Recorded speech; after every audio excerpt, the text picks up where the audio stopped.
Well, hello, greetings. It's another beautiful day. I want to share some information with you today about laughter and what a wonderful idea that we can lighten up and become enlightened in that way. It's kind of a cloudy morning here in the Portland area, and at least where I am here. Interesting how the weather changes so quickly, even the weather in our own minds, and we can see things in multiple perspectives, even something that might be uh, a difficult thing in our life, a sad thing in our life, and how can we bring some broader perspective to that? So that's what we're going to talk about today. And in the Reflect book, I have a couple of readings in the laughter section that I'd like to share with you here. And these are kind of about how can we not get locked in to seeing things in only one way, but regain and connect with that childlike part of ourselves that uh, is open, spacious, curious, right? So let me read this first one, and then we'll go through the reflections for this and give you some time to think about that. Better to participate in the mystery than be slave bound to the known. The siren song of the safe and predictable insulate from the unknowable and the knowable. Laughter and love bloom in the creative space born of mystery and movement. Don't get trapped in a straitjacket of the safe and known. The improvisation of a new day awaits. Be the improv artist you are meant to be. Improv on this. Isn't that wonderful to think that we could improv our way through the day? I don't know if you've ever taken an improv class, and that might be a fun thing actually to do if you might want to consider about how can you drop some worry and some fear around your actions in the moment and allow yourself to be more open. So let me read these, um, and I think also this idea of being slave bound to the know is an important idea as well. Um, is to having to know the way things are, or with the way we think things are, right? And dropping that, right? And when we drop that, we enter that unknowable or the knowable moment where everything is fresh, or we don't know what's going to happen in the knowable. So, what engages your curiosity today? And you can even notice as you go through your day, are you allowing yourself to be curious about things? Does your mind jump in and have and put a label on things, right? And you can start to notice that, and by doing that, allow yourself to just uh, open in that moment. What undiscovered beauty or potential for laughter have you unwrapped today? There's a lot of potential gifts out there and can unwrap the laughter that is inherent or innate in those gifts. And so I want you to reflect on that for a moment. And here's the third reflection, which is also kind of a practice.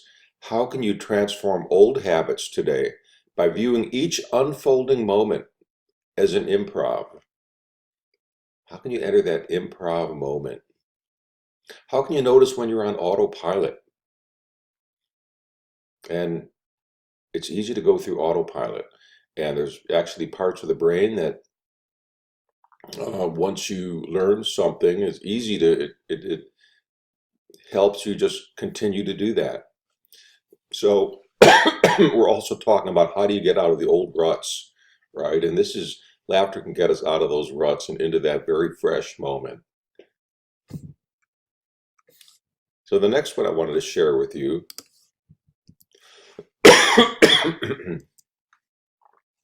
is about finding that child inside that wants to play, and how do we do that? No matter your age, you have a child inside wanting to play. Is your child bound up in the chains of adulthood, responsibility, and expectation?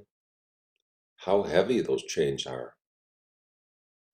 Who warned you against removing those chains?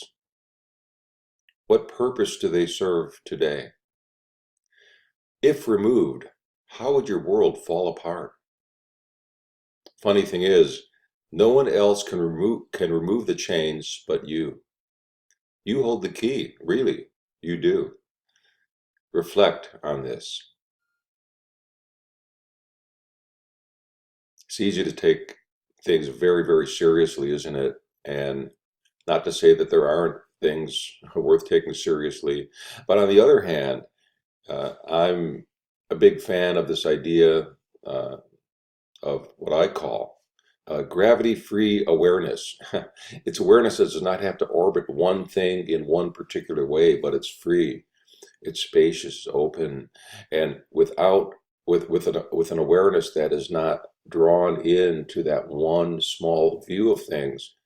uh, you can regain that childhood awareness that you had. And it doesn't mean that you're not going to be responsible, does it? I hope not. But you can even do the responsibilities with a sense of childlike wonder and curiosity. So here are the reflections. Where is your joyful, curious child? It's around here somewhere. I don't have a pocket, it's not in there. When have you last communicated? How could you communicate with that child? You might even want to have a little dialogue with that joyful, curious child that you once were, and to get a communication going. Bring that back into your life.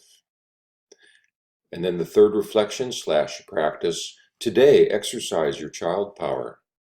How does this unchain your life? So I want you to think about these ideas that we've shared today, and to pause throughout your day. Remember, pause, reflect, repeat. That's my constant refrain for doing these practices. And you can even notice those moments when you're feeling reactive, and how can you open and let that reactivity kind of melt away. And when you see things in a fresh way, it always helps. I'm reminded of, when I think about laughter, I'm reminded of a quote from Mark Twain. And this might be a bit of a paraphrase, but I think it essentially goes like this. He said, I'm an old man now, and I've had many misfortunes in my life, most of which never happened.